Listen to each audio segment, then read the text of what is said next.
Di sebuah desa kecil yang terletak di pinggiran hutan lebat, terdapat sebuah rumah tua yang telah lama ditinggalkan. Rumah itu dikenal oleh penduduk setempat sebagai Rumah Merah karena catnya yang sudah pudar dan berwarna kemerahan.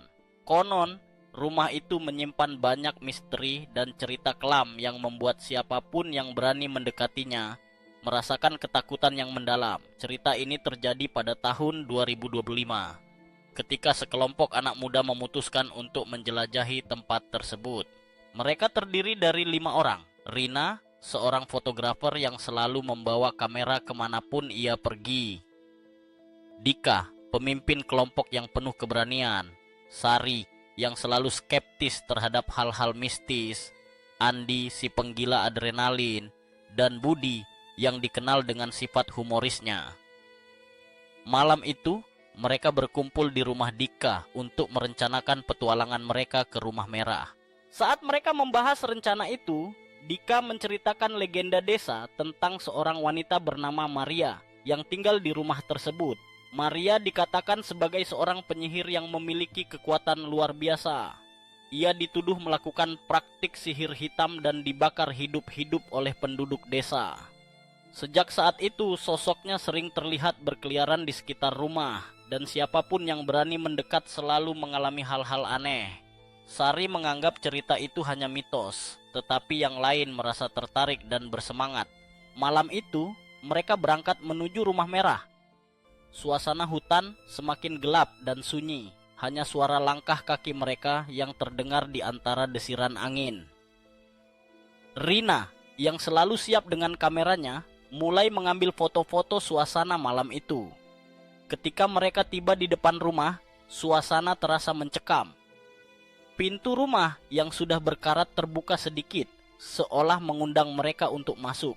Dika, dengan keberaniannya, mendorong pintu dan masuk pertama kali. Di dalam, mereka menemukan ruangan yang dipenuhi debu dan sarang laba-laba.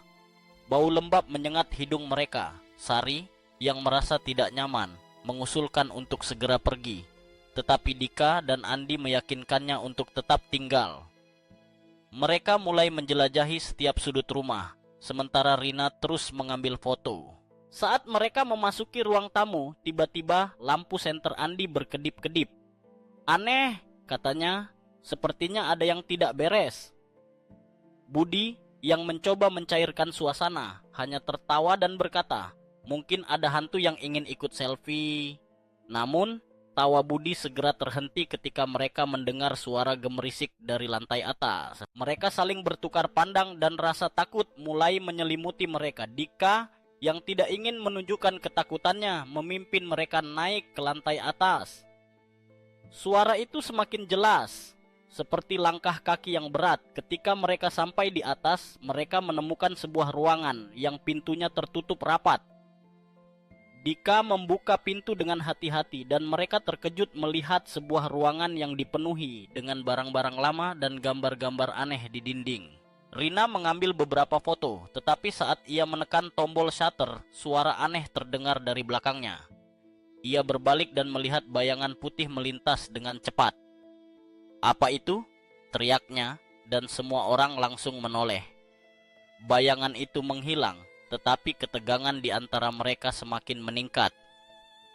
Sari, yang mulai merasakan ketakutan, berkata, "Kita harus pergi sekarang juga." Namun, Dika bersikeras untuk tetap tinggal. "Kita sudah di sini, kita tidak bisa menyerah begitu saja," ujarnya. Mereka pun memutuskan untuk tetap berada di rumah, meskipun rasa takut semakin menggerogoti mereka. Saat malam semakin larut, suasana semakin mencekam. Suara-suara aneh mulai terdengar, seperti bisikan yang tidak dapat mereka pahami. Tiba-tiba, lampu senter Andi mati total, dan dalam kegelapan, mereka hanya bisa mendengar napas satu sama lain. Rina mencoba menyalakan kameranya, berharap dapat menggunakan lampu kilatnya, tetapi kamera itu tidak mau menyala. "Ini bukan waktu yang tepat untuk bercanda, Andi," kata Sari, yang mulai panik. Namun, Andi mengangkat tangannya. "Aku tidak melakukannya. Ini bukan aku." Ketika mereka berusaha untuk tetap tenang, suara ketukan keras terdengar dari arah pintu keluar. Mereka semua terdiam dan Dika berusaha untuk tetap tenang. "Mungkin itu hanya angin," katanya, tetapi tidak ada yang percaya. Suara ketukan itu semakin keras, seolah ada sesuatu yang ingin masuk. Dalam sekejap, pintu terbuka dengan sendirinya, dan mereka melihat sosok wanita berpakaian putih dengan rambut panjang terurai. Maria, sosok yang selama ini mereka dengar dalam cerita, berdiri di depan mereka dengan tatapan kosong. Rina yang terkejut secara refleks mengambil foto. Namun, saat flash kamera menyala, sosok itu menghilang seolah tidak pernah ada. "Kita harus pergi sekarang!" teriak Sari. Dan tanpa menunggu jawaban, mereka berlari menuju tangga. Dalam pelarian mereka, Andi terjatuh dan tidak bisa bangkit.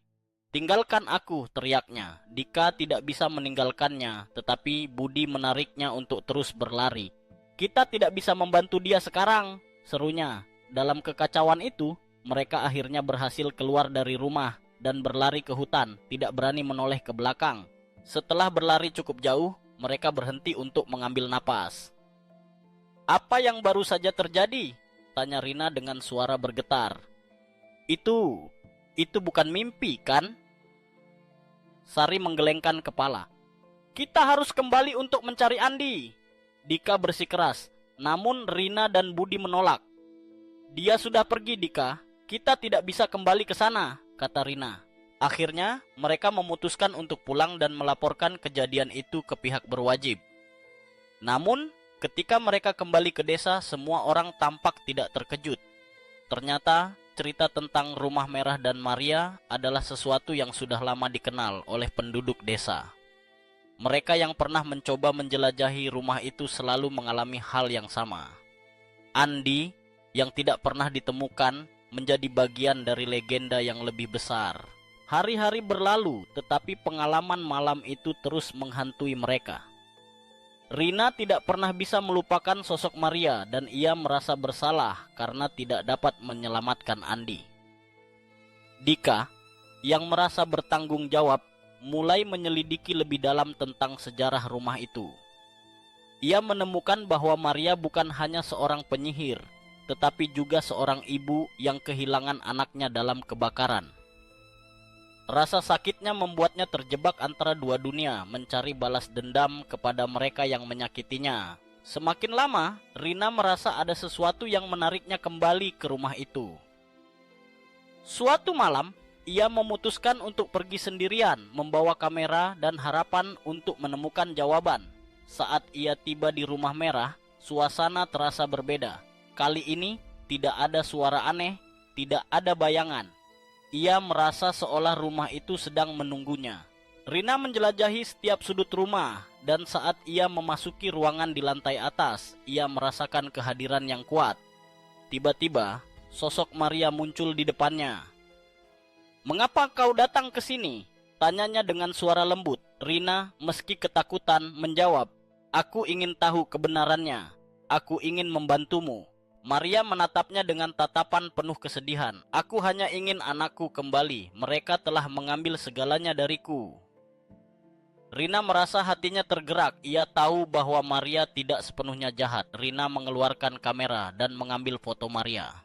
"Ini untukmu, agar dunia tahu siapa dirimu sebenarnya," katanya. Seketika, Maria tersenyum dan sosoknya mulai memudar.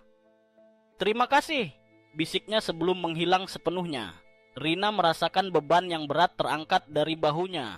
Ia berhasil memberikan sedikit ketenangan kepada jiwa yang tersiksa. Ketika Rina kembali ke desa, ia menceritakan pengalamannya kepada Dika dan Sari. Mereka terkejut dan merasa bersalah karena tidak mendukungnya. "Kita seharusnya bersatu dan tidak meninggalkan siapapun," kata Dika. Mereka berjanji untuk tidak pernah melupakan Andi dan untuk menjaga kenangan Maria dengan cara yang baik. Sejak malam itu, Rumah Merah menjadi tempat yang berbeda. Meskipun masih dianggap angker, penduduk desa mulai menceritakan kisah Maria dengan penuh empati, bukan dengan ketakutan. Rina, Dika, Sari, dan Budi berusaha untuk mengingat Andi dan mengenang pengalaman mereka sebagai pelajaran berharga tentang persahabatan dan keberanian. Cerita tentang Rumah Merah dan Maria terus hidup, bukan sebagai kisah horor, tetapi sebagai pengingat akan pentingnya memahami dan menghormati setiap jiwa yang pernah berjuang dalam kegelapan.